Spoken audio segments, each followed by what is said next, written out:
गुरुजी, हम षट कर्मों की बात कर रहे थे, उसमें से एक घातक ही कहूँगा मैं तो मारण, वशीकरण, ये एक्चुअल हो जाता है वशीकरण? बिल्कुल बिल्कुल होती हैं। बहुत साधारण सी कई प्रक्रियाएं हैं और जिसके माध्यम से आप बहुत आसानी से कर सकते हैं, लेकिन ऐसे बताना जो है वो घातक है, क्योंकि व्यक्ति उनका दुरुपयोग करता है। आप किसी के भी बाल लीजिए सपोज, और उन बालों को आप उसमें शराब में डाल के उसको रख दीजिए, आप देखें कमाल, उसका कमाल देखो आप।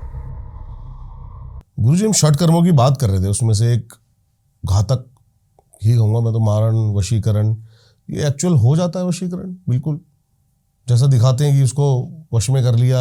अभी एक मूवी आई थी, आपने देखी थी, शैतान? वो लड़की को एक पेड़ा खिलाता है और उसको वश में कर लेता है। ऐसी चीजें होती हैं? बिल्कुल होती हैं। पेड़ा खिलाने की भी जरूरत नहीं है। अच्छा। हाँ, बहुत साधारण सी कई प्रक्रियाएं हैं और जिसके माध्यम से आप बहुत आसानी से कर सकते हैं, लेकिन ऐसे बताना जो है वो घातक है, क्योंकि व्यक्ति उनका दुरुपयोग करता है। नहीं, आप कुछ कुछ चीजें बता दीजिए थोड़ी। हाँ, कुछ कुछ चीज़ें मैं ऐसे आपको बता देता हूँ कि निश्चित आप अगर सपोज एक साधारण सा एक प्रयोग बता देता हूँ। आप किसी के भी बाल लीजिए सपोज, और उन बालों को आप शराब मिल जाती है, नॉर्मल मिल जाती है, आप एक उसमें शराब में डाल के उसको रख दीजिए और आप ये भावना कीजिए कि जो भी भावना आप भाव उसके ऊपर डालिए कि ये व्यक्ति जो है ये हो जाए, जो भी आप चाहते हैं। डेफिनेटली आप देखो, जितने आपके भाव मजबूत होंगे, आप देखें कमाल, उसका कमाल देखो आप। और मैंने तो आपको बोल दिया कि ठीक है कि आप अपनी भावना से उसे कुछ भी बोल दें और ऐसा हो जाएगा। अगर आप भाव ना भी रखें तो भी वो व्यक्ति के अंदर तड़पन जरूर होगी, हलचल जरूर होगी, सिर्फ एक बाल को ईथर में रखने से, शराब में रखने से। अब आप देखिए कि एक व्यक्ति के, देखिए आपके शरीर से जो भी चीज उतरी, आप पॉजिटिव हो गए, वो निगेटिव हो गई। पॉजिटिव निगेटिव तो आपकी, जब एक हम मैग्नेट के पीस को जब तोड़ेंगे तो डेफिनेटली दोनों में नेगेटिव पॉजिटिव दोनों हो जाएंगे, हो जाएंगे। तो आपका रूप ही वो बाल के अवस्था में चला गया, उसके ऊपर कोई भी प्रयोग कर सकता है। मतलब डीएनए चाहिए हमारा? डेफिनेटली 100% प्रयोग हो सकते हैं। और जैसे मारण क्रियाएं होती हैं, ये होती हैं, इनको पलटा जा सकता है ना आराम से? देखिए, पलटने की विद्या तो निश्चित देखिए बहुत आसान है, बहुत आसान है, लेकिन पहली बात तो करने की भी बहुत आसान है। दोनों ही विद्याएं जो है, लेकिन मैंने क्या बोला कि सिर्फ अपना, मैंने, आप लाख मंत्रों से कर लो, कुछ भी कर लो, आप मेरा वस्त्र ले जाओ, कोई करके दिखा दे, आप इतनी बात बोल रहे हो, करके दिखा दे। कारण हर एक व्यक्ति की ऊर्जा शक्ति को कंट्रोल करना इतना आसान नहीं है। कैसे कर लोगे? आज प्रधानमंत्री की कुर्सी पे कौन नहीं बैठना चाहता? कितने ही मंत्रीगण होंगे। चिड़िया का मुंह मैं लाके देता हूं ना, करो ना, क्या चाहिए? क्यों नहीं हो सकता ऐसा? क्या तांत्रिक मांत्रिक कम है कि धरती पर? क्या करो ना, क्यों नहीं हो सकता? कारण उनकी ग्रह दशा, उनका ऑरा इतना प्रबल, इतना मजबूत है कि कोई तंत्र विद्या कार्य नहीं करेगी। और तंत्र विद्या कार्य कब करती है? जब हमारे राहु, शनि और केतु हमारी कुंडलियों में कमजोर होते हैं, तो हमारा चंद्रमा कमजोर होता है, तब असर करती है, वरना कर नहीं सकती। तभी तो कई तांत्रिक बोल देते हैं हम ये कर देंगे, हम वो कर देंगे, कुछ भी नहीं होता। और फिर हमारे जो जातक है वो कहते हैं कि आपसे कुछ हुआ ही नहीं। ये तंत्र बकवास है, बकवास नहीं है। हमको करने की कला ही नहीं पता। कला जानेंगे, उस व्यक्ति के जीवन को जानेंगे कि प्लस माइनस कब हो रहा है, कब हम उसके अंदर घात लगानी, कब एंट्री करनी है, कौन सा मुहूर्त आ रहा है, किस क्षण में करें, तभी तो कर पाएंगे ना। बिना उसके कैसे कर लेंगे? आप छोड़ दो तीर, मैंने कवच पहना हुआ, छोड़ दो तीर, क्या फर्क पड़ता है? मैंने बुलेट प्रूफ जैकेट पहनी हुई है, आप मुझे बुलेट चलाते रहो, क्या फर्क पड़ता है?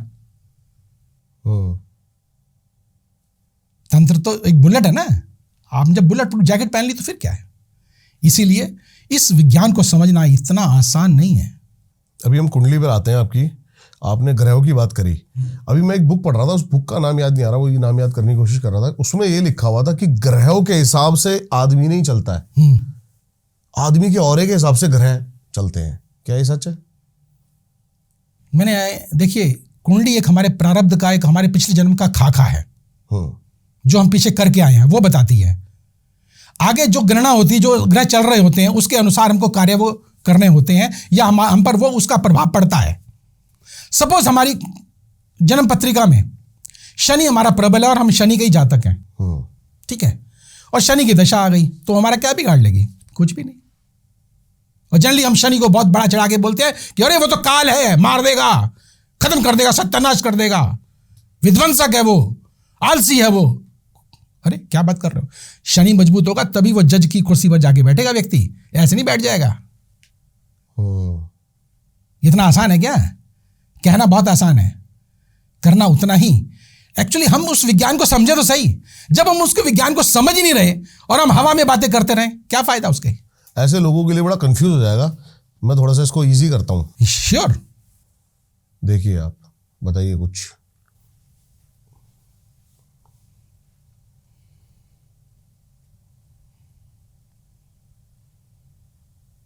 एक छोटी सी बात आपको मैं बताता हूं इसमें। ये आपकी जो कुंडली है, ये तुला लग्न की कुंडली है, ठीक है। अब इसमें मंगल देव हमारे अष्टम भाव पर आके बैठ गए। हम जनरली इसके मांगलिक बोल देते हैं, ठीक है, मांगलिक बोलते हैं। एक तो ये आपको मैं बता रहा हूं। दूसरा, शनि जो है हमारे चतुर्थ भाव पर आ गया और पंचमेश का स्वामी होकर आ गया, तो ये हमारा शनि हमारा कभी भी जो है अहित नहीं करेगा। पहली बात तो क्लियर कर सुन लेना, सिर्फ दो ही पे लेके चलता हूं मैं, पकड़िए से। और पहली बात तो जो हमारी जो मंगल की जो मांगलिक दोष की धारणा है, उसको मैं क्लियर करता हूं आपकी। जनरली हम कहेंगे कि मांगलिक ये मंगल है, अष्टम भाव में है, पूर्णता मांगलिक है और इसका विवाह मांगलिक के साथ ही होना चाहिए, ठीक है। एक्चुअली मंगल है कहां, बैठा कहां हुआ है? मंगल हमारे जो है यहाँ जो प्राइवेट पार्ट्स है, या ये इस एरिया में आके मंगल बैठ गया, हमारे पेट के ऊपर मंगल आके बैठ गया। ऐसे व्यक्ति का ये जो चीज होती है नीचे गर्म होगी। अगर वो कोई भी और गर्म पदार्थ खा लेगा तो गर्मी और बढ़ जाएगी, गुस्सा और बढ़ जाएगा। ऐसे व्यक्ति को एक सलाह दी जाती है कि तू सिर्फ ठंडा खाना खाएगा, गर्म खाएगा तो निश्चित गर्मी बढ़ेगी, गर्मी बढ़ेगी तो सिर के ऊपर चढ़ेगी, तो क्या होगा? धैर्य खो दोगे और मस्तिष्क के साथ ही सभी कार्य होते हैं।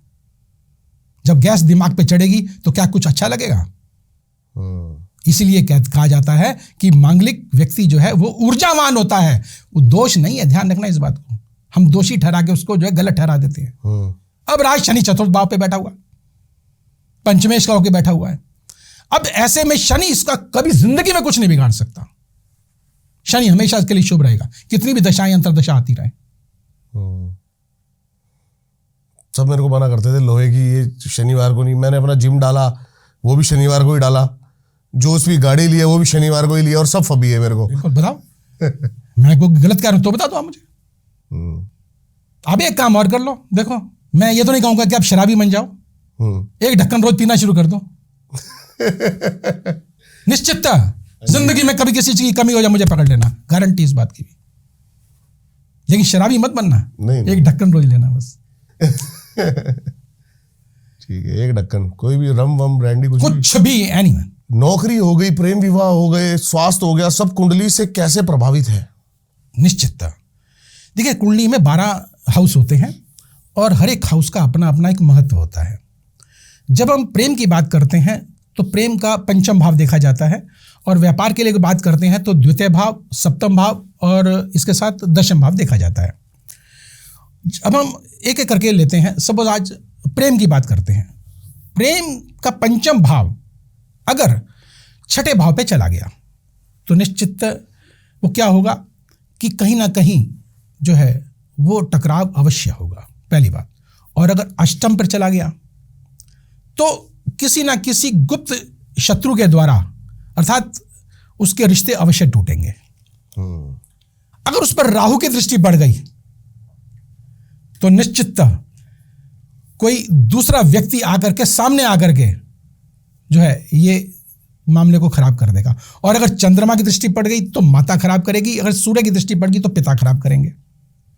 अब हम कहते हैं कि रिश्ता खराब हो क्यों रहा है, कहाँ से हो रहा है, तो निश्चित है इन स्थितियों को अगर हम देख लेंगे तो हम जान पाएंगे कि कोई तीसरा व्यक्ति मेल है, फीमेल है, या माता है, पिता है, दादा है, दादी है, कौन है, निश्चित है हम जान पाते हैं। और अगर राहु की अगर दृष्टि पड़ती है तो जनरली ध्यान रखेगा कि हम अदृश्य बाधाओं के भी शिकार हो जाते हैं, या यूं कहें कि राहु और चंद्रमा अगर मिल करके अगर पंचम भाव पर अगर आ गए तो हम कह सकते हैं निश्चित है कि सफेद चीज में उसको मिला के अवश्य खिलाया गया और अपने वश में किया गया है, क्योंकि राहु अदृश्य है।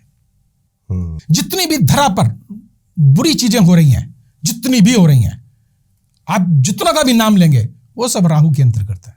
वहां पर राहु मौजूद है क्योंकि वो अदृश्य है।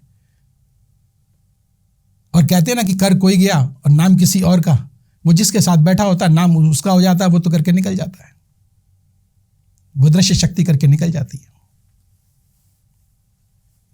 तो इसी प्रकार से व्यापार का है। अगर व्यापार की भी स्थितियां अगर ऐसी अगर होंगी, इन भाव पे पड़ेगी, द्वितीय पे, सप्तम पर या दशम पर, तो निश्चित है व्यापार में भी यही होता है कि किसी ने कुछ कर तो नहीं दिया, चलते चलते काम कई बार बंद हो जाते हैं। दूसरे व्यक्ति ने अच्छा पैसा लगाया हुआ, शोरूम भी उसका बढ़िया, लेकिन उसका नहीं चल रहा, और इसने ये कुछ भी नहीं है, लेकिन कोई शो नहीं है, और आता भी आराम से 10-11 बजे 12 बजे दुकान के ऊपर, लेकिन उसकी दुकान बहुत अच्छी चल रही होती है। निश्चित है इनका प्रभाव अवश्य पड़ता है, 100% पड़ता है। अब करना क्या होता है? वही मेरे को जानना है। रेमेडी बताओ आप ऐसी कि इन चीजों को सही करा जा सकता है। अवश्य 100% किया जा सकता है। आप लालसा किसकी चाहते हैं? लालसा क्या है, इच्छा क्या है? लक्ष्मी की चाहते हैं तो लक्ष्मी जी को ही रखने पड़ेगा। अगर आपने अगर वहां भी भैरव बाबा को रख लिया तो लक्ष्मी जी नहीं आएंगी, ध्यान रखना इस बात का भी।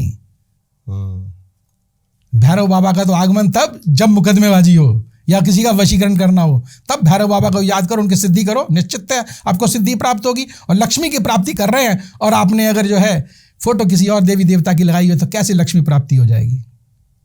आप लक्ष्मी जी की भी फोटो ना लगाएं। मैं दूसरी बात करता हूं, आप नोटों के बंडल सामने उनकी फोटो लगाएं और 24 घंटे मन में धारणा करें कि हे लक्ष्मी देव, हे नोट मेरे पास आ रहे हैं, बरस रहे हैं, बरस रहे हैं, बरस रहे हैं। अगर आपने कह दिया कि बरसेंगे, वो बरसेंगे, वो गए, वो फ्यूचर में चले गए।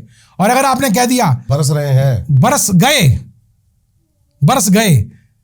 तो बरस गए तो जीरो, तो भी फिर भी जीरो है।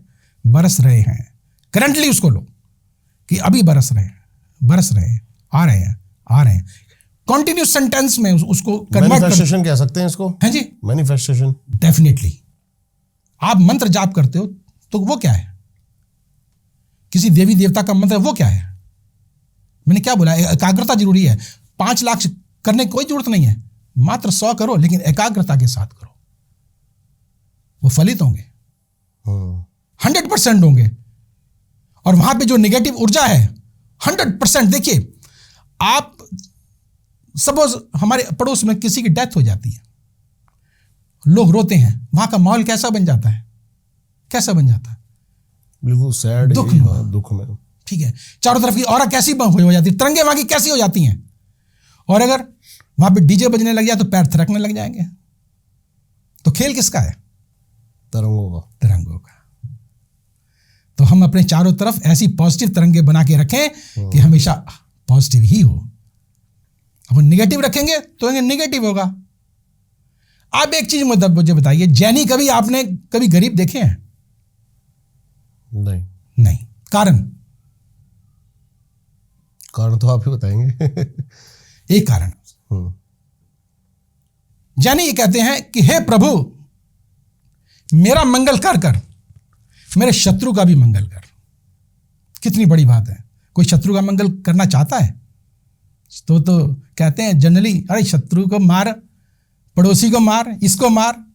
लेकिन वो कहता है कि नहीं, मेरे पड़ोसी, मेरे पास अगर एक कार अगर है उसको 2 कार दे प्रभु, उसका मंगल कर, पहले उसका मंगल कर, मेरे शत्रुओं का मंगल कर। और जब वो मंगल मंगल मंगल मंगल करता रहता है तो उसके चारों तरफ मंगल मंगल मंगल ही होना शुरू हो जाता है। उसके साथ जो लोग टकराएंगे वो भी मंगल वाले टकराएंगे, वो भी मंगल वाले होंगे। तो इसलिए आप देखो उनके चारों तरफ लोग कैसे हैं? पूंजीपति, अथाह संपत्ति के मालिक। देखो आप, कभी गरीब देखे नहीं देखा होगा, कभी भीख मांगते हुए कभी जैनी को देखा नहीं होगा कभी। ये बहुत बड़ा तंत्र ऊर्जा का ये विज्ञान है, इसको समझेंगे तो सही है, नहीं है तो जैसे जी रहे जीते रहो। सही कह रहे हो आप ये बात। ये डिपेंड ऑन अस, हमारे अपने पे डिपेंड करता है कि हम क्या कर रहे हैं, हम हमारे अपने पे है।